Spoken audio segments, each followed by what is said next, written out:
In terms of creating Google Forms, there are a couple other ways. One is creating them directly in the Google Classroom. If you hit classwork and create, you can do a quiz assignment. This basically starts the Google Forms process by creating a completely new form, and it creates a blank quiz. What it's intended for is basically you would go in and you could get to the builder from here and build it. But one thing that I always find confusing about this particular side is it builds it in the folder of that Google Classroom. For me, that worries me because if you ever delete the Google Classroom, like you see how it's in the test classroom folder, I'll show you real quick. You see how it's in the test classroom? That basically means if I ever delete the Google Classroom folder that has test classroom in it, I could lose that particular file, or it'd be hard for me to find. So for me, I don't do it this way, but that's up to you.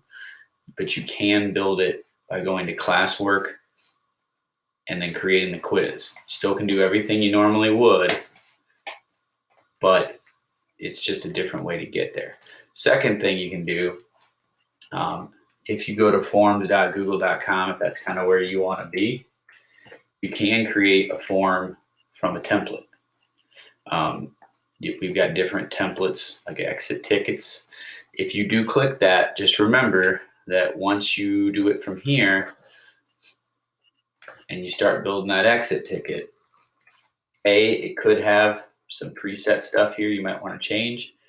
But what you'll notice is it birthed it into your drive. So it is now, when you go back to try and find it, when you do it from the forms.google.com and just creating it out of thin air, this version routes under your folders in Drive.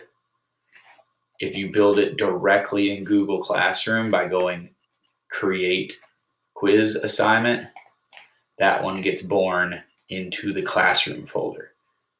So there's just a couple different ways to do that, and it can get confusing. So I would say find the best one for you and build it. For me, it's building it in my Drive and then attaching it later.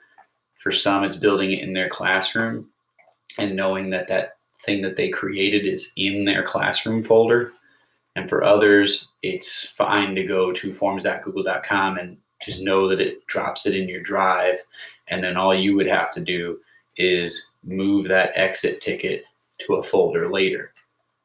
So those are just some other options on how to create a Google form that is not the way we already showed.